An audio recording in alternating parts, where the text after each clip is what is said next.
Hi, my name is Amelie McKenzie. This is my video for my interview reflection assignment for PSYC491, Capstone in Psychology. I had the pleasure of interviewing a woman named Manuela Marin, who is a licensed mental health counselor in the state of Florida.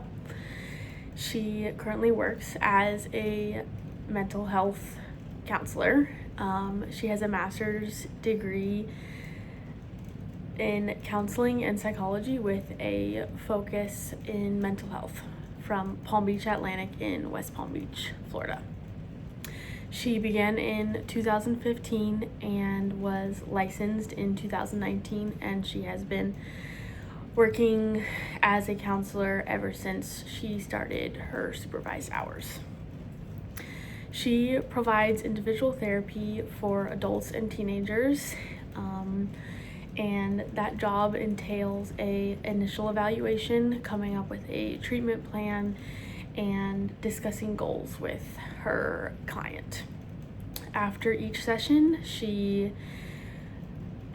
takes notes and assesses how those goals are going, and as she goes along her treatment plan with her client, she discusses with them how it's going, and sometimes those plans will be changed or adjusted.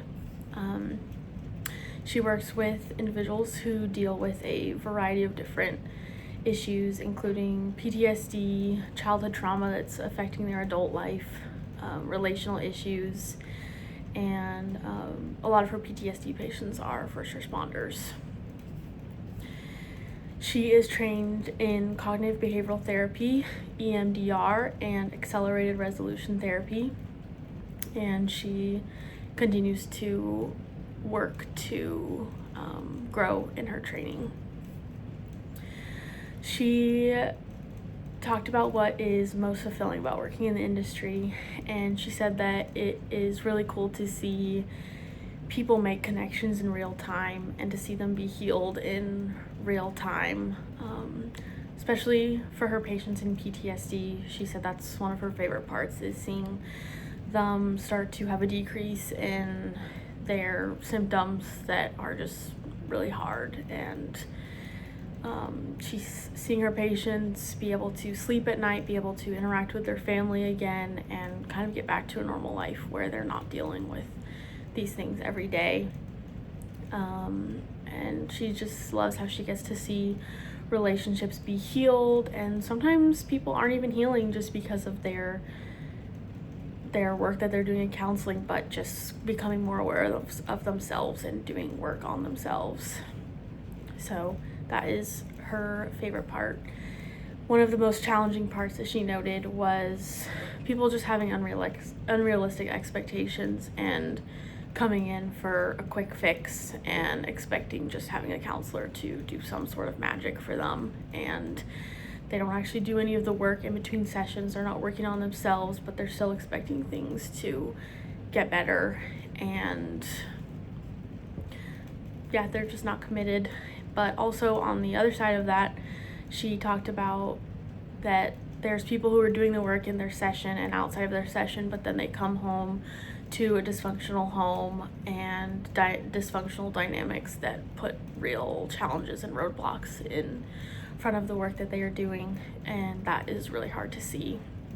And then one of the last things she noted was the bureaucratic side of insurances and how they are often really hard to work with because they put a 8 to 12 week timeline on healing, and sometimes that's not realistic. Honestly, most of the time that's not realistic, and so that is really challenging for her to see clients who can't pay for sessions, and their insurance won't pay for it because their reason for getting counseling isn't good enough, or they just think that you can magically be healed in 2 to 3 months. So overall, just expectations are one of the hardest parts for her of working in the industry.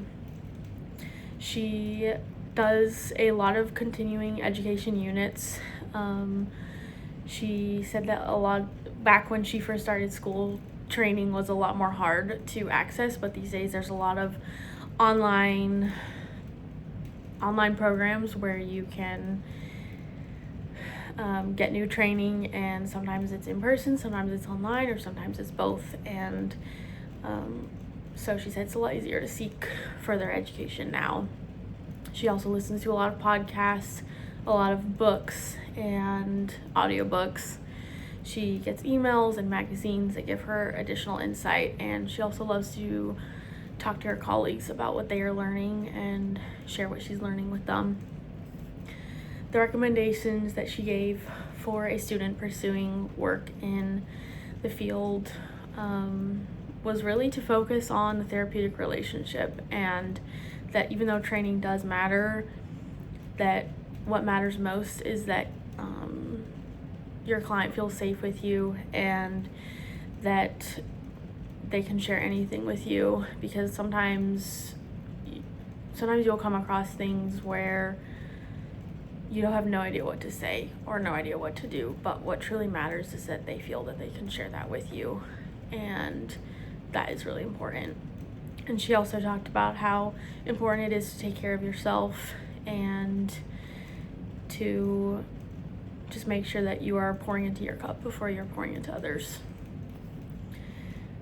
So I learned a lot from this interview. It was really cool to talk with someone who is working in the field that I have dreamed about working in for so long.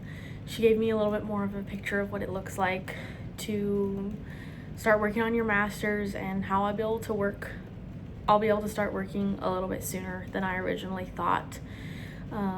I have a long road of school still ahead of me before I can start working, because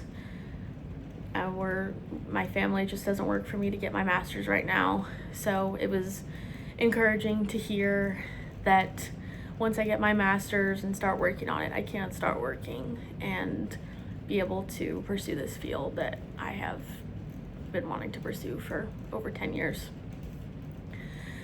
I've been in counseling myself for almost 10 years, so I loved hearing what it's like from a counselor's perspective and not just as a client. I really saw genuine care come through for her clients, and they're not just a box to check off or a to-do for the day, but she is really dedicated to seeing improvement and healing in their lives, and so that was really cool. The challenges that she talked about, I admit, were new to me. I want to become a counselor for children, and so I know I'll be dealing with their parents a lot because the kids will still be minors.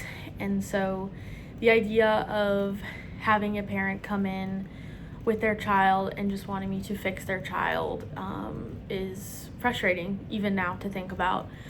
So I know that I will have to grow in patience for that, and patience to care for the different dynamics I might come up against. In that, I already see so many parents in my own community or online who just see their kids as a nuisance, and they just want them to be better or do better, and they don't want to put in the effort. They just want them to stop being annoying, and that is so sad to me. But yeah, I know I will probably come up against it a lot, and so I want to prepare my heart now. So that gave me a lot of insight into what I might expect for the future. And also, I haven't really thought about how I might not only face challenges with my clients not wanting to put in the effort, but also their family or their community, who might not be supportive of their healing. And I have always had so much support in my own healing journey throughout my life, and so it's so sad to think that my clients may not have that, and that I might have to work with them to set boundaries with their family, or I might even have to work with them to be willing to set those boundaries. So that is something new that I learned for sure. I think the biggest takeaway that I gained from this interview was her emphasis on the therapeutic relationship, because although training and certification matters a lot, what matters most is that my future clients feel safe with me, like they can tell me anything. And I often have doubts for myself that I will be a good counselor, or that I'll remember everything that I've learned in the last 5 years at Liberty. but ever since I was little, I've known in my heart that I am a good listener and that I have an empathetic heart. And even those who interact with me now tell me that I'm a little too easy to talk to, and they often feel like they have overshared with me. And so I think in my heart I know that I will do a good job, because as she confirmed for me in this interview, that relationship is what matters the most, that people can feel like they can talk to me. So that was really assuring for me to hear that, and to know that I can put in the effort in my school, and but ultimately what matters is that I'm putting the effort into those relationships and being a safe place for those people. She also emphasized how important self-care is, and how it's really important for each counselor to have their own counselor so that they have an outlet as well. And I recently realized that I've gotten caught up in the busyness of life, of having kids, and trying to finish and graduate from school, and I've lost track of caring for my own body, mind, and soul. And ever since that interview, it's just been heavily on my mind to take care of myself, even in the little things, because by the time I start counseling, whenever that is, I want to be good at taking care of myself so that I can take care of my clients to the best of my ability. Overall, this interview was really enjoyable. I love this assignment, and it gave me a lot of insight into my future career. Thank you for your time.